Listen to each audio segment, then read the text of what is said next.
आपल्या सर्वांचे लोकप्रिय नेते स्वर्गीय बसवराज काका यांच्या पूर्णाकृती पुतळ्याचं अनावरण होतंय।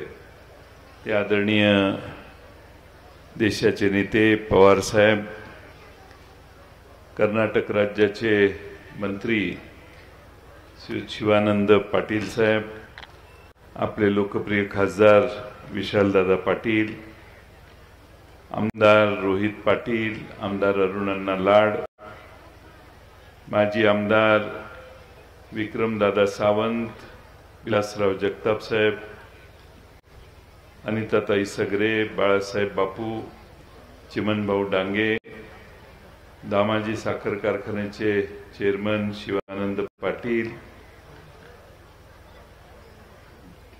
प्रकाश जमदाडे, मनसूर खतीब, सुजय नाना शिंदे, रमेश पाटील, ॲडव्होकेट चन्नप्पा हुर्तीकर, तमनगोंडा रवी पाटील, श्रीमती रोहिणी शंकरदास, सरपंच आपले सुभाष पाटील, सिद्धू मामा शिरसाट, या निमित्तानं उपस्थित असणारे व्यासपीठावरील सर्वच मान्यवर आणि बंधू भगिनींनो, आज बसवराज काकांना जाऊन जवळपास 1.5 वर्षाचा कालखंड उलटलेला आहे। बसवराज पाटील यांनी आपल्या परिसराची किती सेवा केली याचं वेगळं वर्णन आपणा सर्वांना करून सांगण्याची आवश्यकता नाही। आपल्या सगळ्यांना ज्ञात आहे की या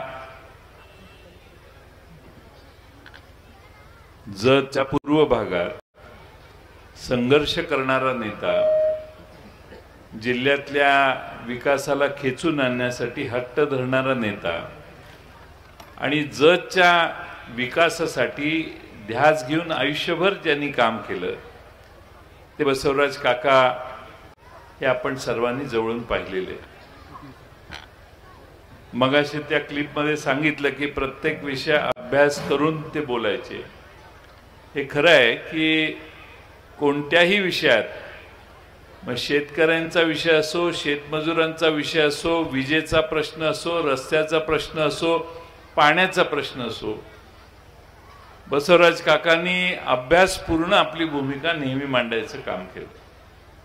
स्वर्गीय राजाराम बापूंचे जवळचे, जिव्हाळ्याचे, अत्यंत विश्वासू सहकारी म्हणून त्यांनी काम केलं।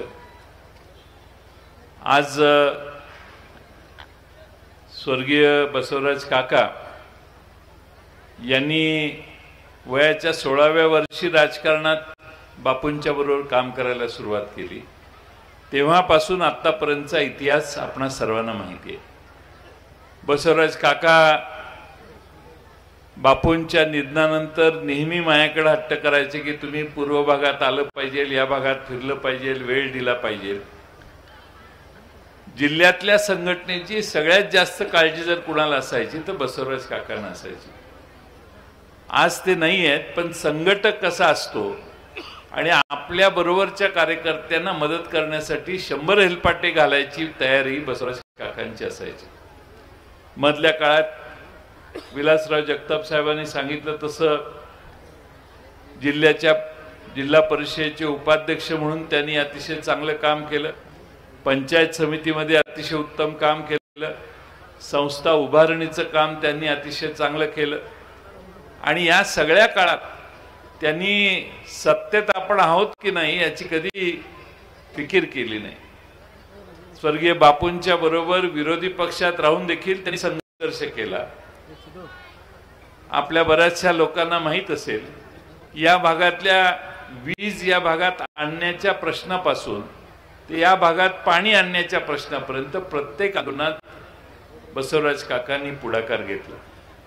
मला आठवतं की गेल्या 2-2.5 वर्ष झाली ज्यावेळी महाविकास आघाडीचं सरकार महाराष्ट्रात होतं, त्यावेळी मला बसवराज काकांनी, विलासराव जगताप साहेबांनी, रमेश पाटील यांनी, हुर्तीकरांनी, आमच्या मनसूर खतीबांनी सगळ्यांनी आग्रह केला की पाणी आमच्या जत तालुक्याला उरलेल्या 65 गावात दिलं तर आम्ही तुमचं सगळं तुम्ही म्हणाल ते मान्य करू. संखमध्येच या कार्यक्रम झाला होता आणि या संखच्या कार्यक्रमात बसवराज काकांनी पुन्हा राष्ट्रवादी काँग्रेसमध्ये काम करायचं ठरवलं. त्यावेळी देखील त्यांची प्रमुख अट हीच होती की आमच्या 65 गावांचा, जत तालुक्याच्या उर्वरित गावांचा प्रश्न तुम्ही सोडवला पाहिजे. मनसूर खतीब इथं आहेत, त्यांचा सतत आग्रह असायचा. आपल्या विक्रम सावंतांचा देखील सतत आग्रह असायचा आमदार म्हणून की आमच्या भागात पाणी आलं पाहिजे. आणि सुदैवाने कृष्णा नदीतलं 6 TMC पाणी हे जत तालुक्याच्या 65 गावांना देताना नदीत पाणी नव्हतं, म्हणजे नवीन पाणी उपलब्ध होत नाही असे सगळ्या अधिकाऱ्यांचे निकाल होते. तरी देखील पाण्याच्या वापरात दुरुस्ती करून आपण 6 TMC पाणी आपल्या जत तालुक्याच्या या 65 गावांना उपलब्ध करून दिलं. तेव्हा त्याचं प्लॅनिंग डिझायनिंग झालं. आपलं सरकार गेलं नसतं तर 24 सालाच्या आधी, म्हणजे मागच्या वर्षीच्या इलेक्शनच्या आधी इथं पाणी पाडायचं असा आमच्या सगळ्यांचा उद्दिष्ट होता. आम्हाला यश नाही आलं, कारण सरकार गेल्यानंतर या प्रश्नाकडे बराच काळ दुर्लक्ष केलं. आणि आपल्या खासदारांनी उल्लेख केला तसं ज्यावेळी या भागात ठराव व्हायला लागले की आम्हाला मग कर्नाटकमध्ये जायला परवानगी द्या, त्यावेळी सरकार पुन्हा खडबडून जागं झालं. विलासराव जगताप साहेबांनी, विक्रम सावंतांनी सरकारकडे पाठपुरावा केला आणि त्यानंतर जवळपास डिझाईन पूर्ण झालेल्याची टेंडर निघून आता काम सुरू झालं. अपेक्षा आहे 2 वर्षात या 65 गावात देखील पाणी कृष्णेचं आल्याशिवाय राहणार नाही. पण हे सगळे यासाठी सांगतोय की स्वर्गीय राजाराम बापूंच्या वेळेपासून या जत तालुक्याच्या विकासासाठी जे अनेक प्रयत्न झाले, त्या सगळ्या संघर्षाच्या काळात आपल्याला किती जणांना आठवतं माहीत नाही, पण सांगली ते उमदी हा बापूंनी पदयात्रा काढलेली, ती दुष्काळ हटवण्यासाठी काढलेली.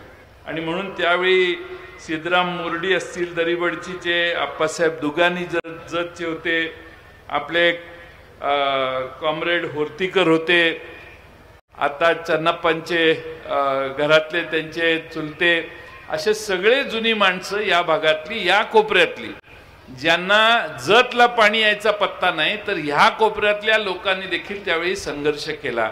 आणि त्या संघर्षाचं फळ अनेक वर्ष झाली, पण आता हळूहळू आपल्यापर्यंत पोचतंय. त्या सर्व संघर्षात बसवराज काकांनी बापूंना संघर्षाच्या विचाराला, जत तालुक्याच्या हिताला, मग तो काँग्रेस पक्ष असो किंवा जनता पक्ष असो किंवा राष्ट्रवादीत आल्यावर असो, प्रत्येक वेळेला जत तालुक्याच्या प्राधान्याला महत्त्व दिलं.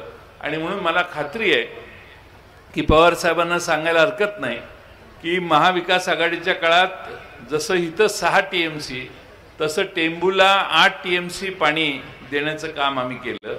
त्याचा परिणाम म्हणून आमच्या सुमनताई पाटील आमदार म्हणून असताना त्यांनी पुढाकार घेतला. आज रोहित दादांच्या जवळपास सगळ्या, एखाद दुसरं गाव राहील पण जवळपास सगळ्या गावात आता पुढच्या 1-2 वर्षात पाणी पोचतंय. खानापूर आटपाडीतल्या प्रत्येक गावात पोहोचतोय. आज आपण कदाचित 2 वर्षांनी जाहीर करू शकू की सांगली जिल्ह्यातल्या 100% गावामध्ये कृष्णेचं पाणी पोहोचवण्यासाठी आपल्याला यश आलेलं आहे. आणि ह्या सगळ्या मुळाशी संघर्ष कुणी केला तर तो बसवराज काकांच्या सारख्या या भागातल्या सगळ्यांनी जिद्दीनं संघर्ष केला. आज काकांचा या ठिकाणी सुशोभित पुतळा अनावरण होतोय. पवार साहेबांना मी विनंती केली की आपण 1985 साली लोकसभेच्या, त्यानंतर शेतमजुरांच्या संबंधात एकदा संघर्ष मोर्चा असेल, अनेक वेळेला या भागात आपण भेट दिलेली आहे. आज आमच्यातला एक मोठा नेता आमच्यातून गेलेला आहे, त्याची स्मृती चिरंतन राहावी म्हणून हा पुतळा होतोय. आपण वेळ दिला पाहिजे आणि मला त्यांचे मनपूर्वक आभार मानले पाहिजेत. आज त्यांची प्रकृती बरोबर नसताना, घशाला त्यांच्या इन्फेक्शन झालेलं असताना, थोडेसे आजारी असताना देखील त्यांनी ठरलेला कार्यक्रम वेळेवर जाण्यासाठी आज त्यांनी इथं येऊन आपल्या या कार्यक्रमाला उपस्थिती राहिलेत. मी आपल्या सगळ्यांच्या वतीनं मी आदरणीय पवार साहेबांचे आभार मानतो. आपले केंद्रीय पलीकडच्या कर्नाटक राज्याचे मंत्री शिवानंद पाटील यांच्याकडं मी आणि आमचे विलासराव जगताप साहेब, आम्ही एकदा शिवानंद पाटलांच्याकडे जेवायला गेलेलो इकडं विजापूरला. त्यामुळं त्यांची आणि आपल्या सगळ्यांचे जुने संबंध आहेत आणि म्हणून त्यांना मी या ठिकाणी त्यांचंही इथं आल्याबद्दल मनपूर्वक आभार मानतो. आणि आपल्या सगळ्यांना एवढीच नंतर भविष्य काळात आपले चांगले दिवस येणार आहेत. त्या चांगल्या दिवसामध्ये आदर्शपणाने शेती करून आदर्शपणाने या भागाच्या विकासाला चालना देण्याचं काम आपण सगळे संख परिसरातले शेतकरी करू. आज कर्नाटक राज्याच्या बाउंड्रीवर आपण आलोय. इथपर्यंत विकास पोचायला कितीतरी वर्ष लागलेली आहेत याची आम्हा सगळ्यांना जाणीव आहे. पण आज उशिरा का होईना या आजच्या नव्या तरुण पिढीला आदर्श शेती करण्याची प्रेरणा या निमित्तानं मिळेल. आणि म्हणून देशाचे कृषी मंत्री म्हणून पवार साहेबांनी केलेलं काम लक्षात घेता त्यांच्या हाते, कारण प्रत्येक गोष्ट बसवराज काकांनी केली ती शेती, शेतीला पाणी, शेतीला वीज आणि शेतीसाठी संघर्ष केला. आणि म्हणून देशाचे कृषी मंत्री म्हणून ज्यांनी काम केलंय, देशात प्रचंड मोठं काम ज्यांनी उभा केलंय ते आदरणीय पवार साहेब आपल्या सगळ्यांच्या या नेत्यांच्या पुतळा अनावरणासाठी उपस्थित राहिले. त्यांचे मी मनपूर्वक आभार मानतो आणि माझे 2 शब्द पूर्ण करतो. धन्यवाद. धन्यवाद. शांत, संयमी, सर्वांशी स्नेहभाव जपणारे, स्थितप्रज्ञ,